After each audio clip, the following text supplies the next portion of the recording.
Welcome to जी के current affairs point friends. I hope आप लोग अच्छे हैं। तो आज मैं आप लोगों के लिए टॉप 500 जो सीरीज चला रहा हूँ वन लाइनर साइंस का क्वेश्चंस का, इसको मैंने खुद टाइप करके बनाया है क्योंकि आपके एग्ज़ाम्स के लिए काफ़ी इम्पोर्टेंट हो जाती है।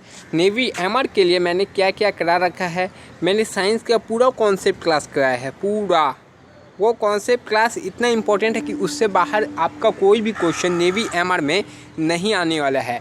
यदि आप लोगों ने वो नहीं किया तो वो कर लीजिए। देन लूसेंट का 500 एमसीक्यू फॉर्म में हैंड टाइप करके रखा हूँ, वो क्लासेस करवाए हैं, वो कर लीजिए। देन आप ये सीरीज़ भी कर लीजिए। आपको साइंस में एक भी मार्क्स जो नहीं छूटने वाला है नेवी एमआर के एग्ज़ाम्स में।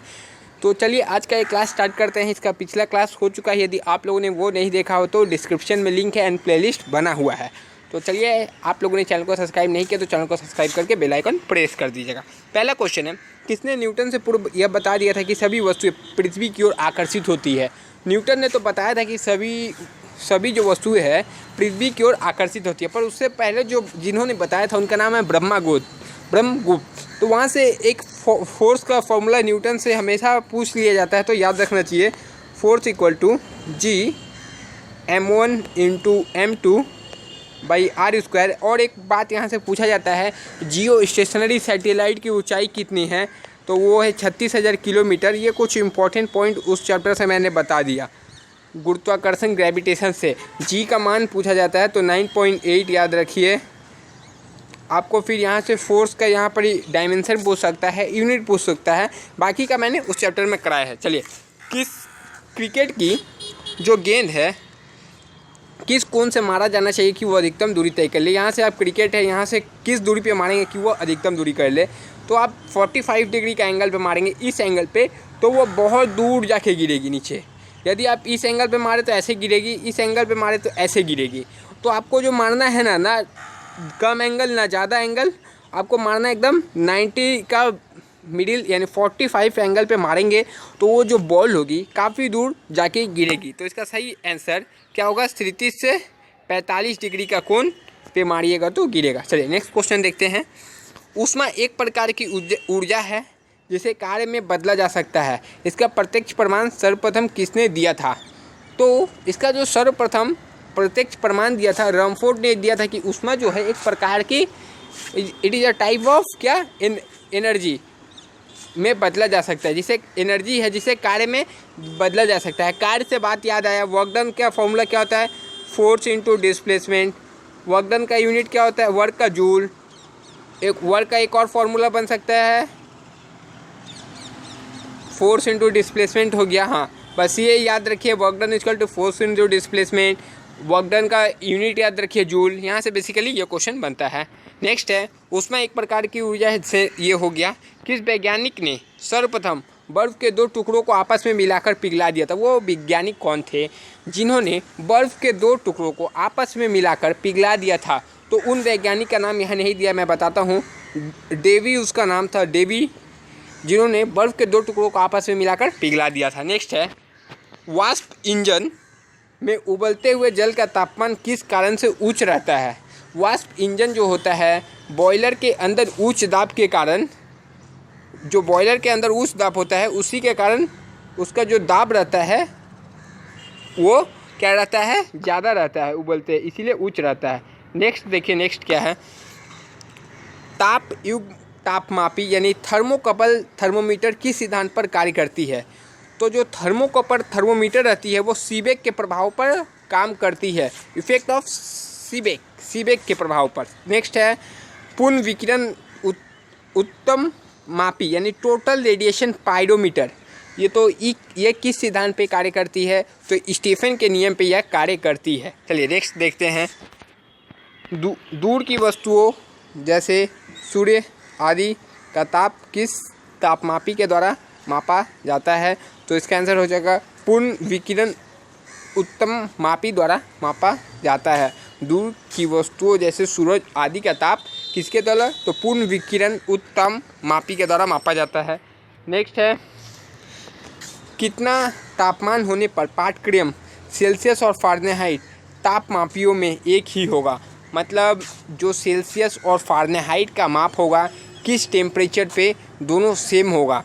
तो वो जो टेम्परेचर है कि क्या है -40 डिग्री सेल्सियस पे फ़ारेनहाइट और सेल्सियस बराबर होंगे। चलिए नेक्स्ट क्वेश्चन देखते हैं। सेल्सियस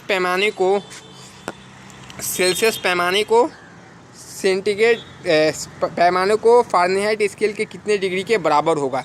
सेल्सियस जो पैमाना होगा फ़ारेनहाइट के कितने 320 डिग्री के बराबर होगा। चलिए नेक्स्ट क्वेश्चन है।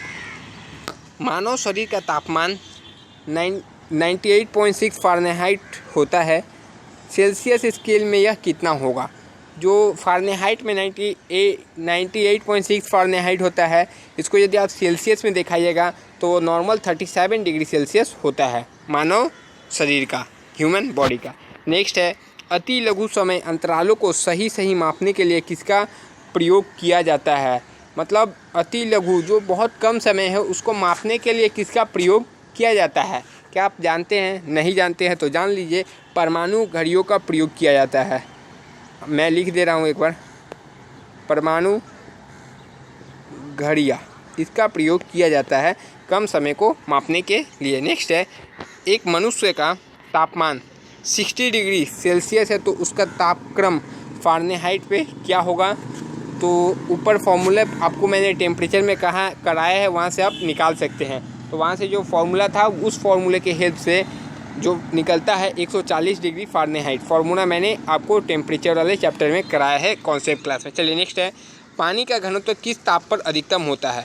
जो पानी का घनत्व रहता है मतलब डेंसिटी रहता है कितने डिग्री सेल्सियस पे अधिकतम होता है, तो वो 4 डिग्री सेल्सियस पे अधिक होगा।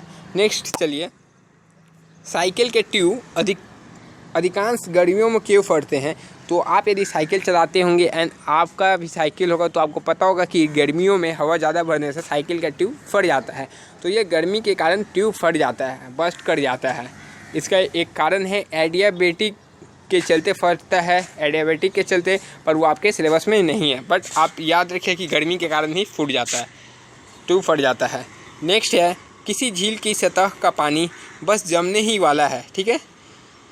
शीर्ष झील के अध स्थल में जल का तापमान क्या होगा।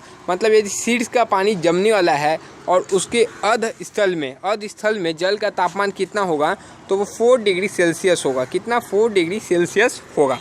नेक्स्ट क्वेश्चन है, ऊष्मा के संचारण की किस विधि में पदार्थ के अणु एक स्थान से दूसरे स्थान तक स्वयं नहीं जाते हैं। तो मैंने ऊष्मा का संचालन आपको कराया था, उसमें कंडक्शन, कन्वेक्शन, रेडिएशन तीनों के बारे में अच्छे से पढ़ाया है। यदि आप लोग नहीं वीडियो देखे हैं तो मैं कुछ कर नहीं सकता, क्योंकि कॉन्सेप्ट क्लास में सब चीज़ कराया हुआ है। बेसिकली उसी को एक बार रिपीट करके क्वेश्चन फॉर्म में करवा रहा हूँ कि आपका यहाँ से देखना चाहता हूँ कि कैसे आप प्रिपरेशन कर रहे हैं। तो वो जो क्रिया है वो चालन है, ये सब कराया हुआ है। द्रवों तथा गैसों से ऊष्मा का स्थानांतरण किस विधि द्वारा होता है। सेम क्वेश्चन उसी में से है। द्रवों तथा गैसों में मतलब लिक्विड एंड गैस में ऊष्मा का स्थानांतरण किस विधि द्वारा होता है। तो वो विधि का नाम है संवहन प्रक्रिया द्वारा गैसों में ऊष्मा का प्रसारण होता है, स्थानांतरण होता है द्रवों तथा गैसों में। नेक्स्ट है, सूर्य की ऊष्मा पृथ्वी पर किस प्रकार के संचार माध्यम से आती है। सब कराया हुआ है। ये सब इतना आसान क्वेश्चन है, इसलिए मैं आप लोगों को लेके आया हूँ कि एक बार रिवीजन होते चले। तो सूर्य की ऊष्मा पृथ्वी पर विकिरण यानी रेडिएशन के कारण संचार माध्यम से आती है। नेक्स्ट देखते हैं। नेक्स्ट या ऊष्मा के स्थानांतरण की किस विधि के माध्यम से आवश्यक नहीं है।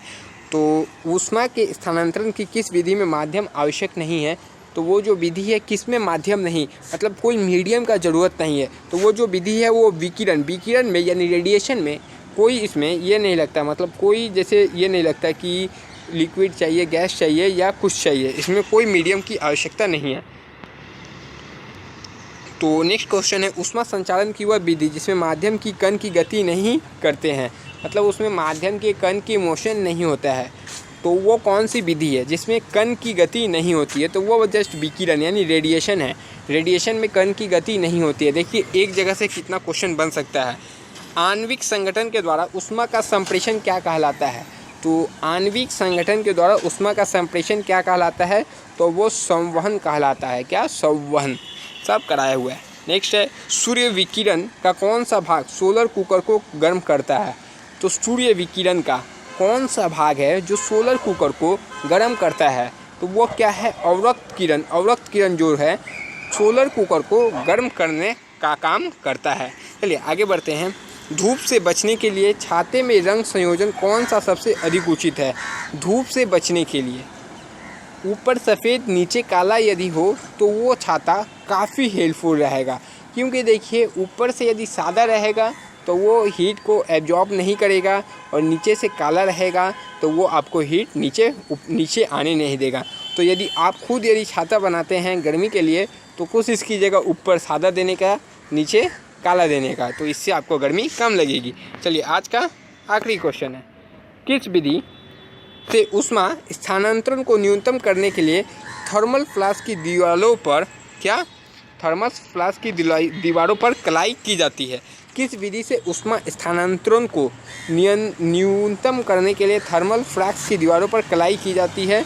तो वो जस्ट विकिरण है, यानी विकिरण के ऊष्मा स्थानांतरण को विकिरण विधि द्वारा न्यूनतम करने के लिए थर्मल फ्लास्क की दीवारों पर कलाई की जाती है।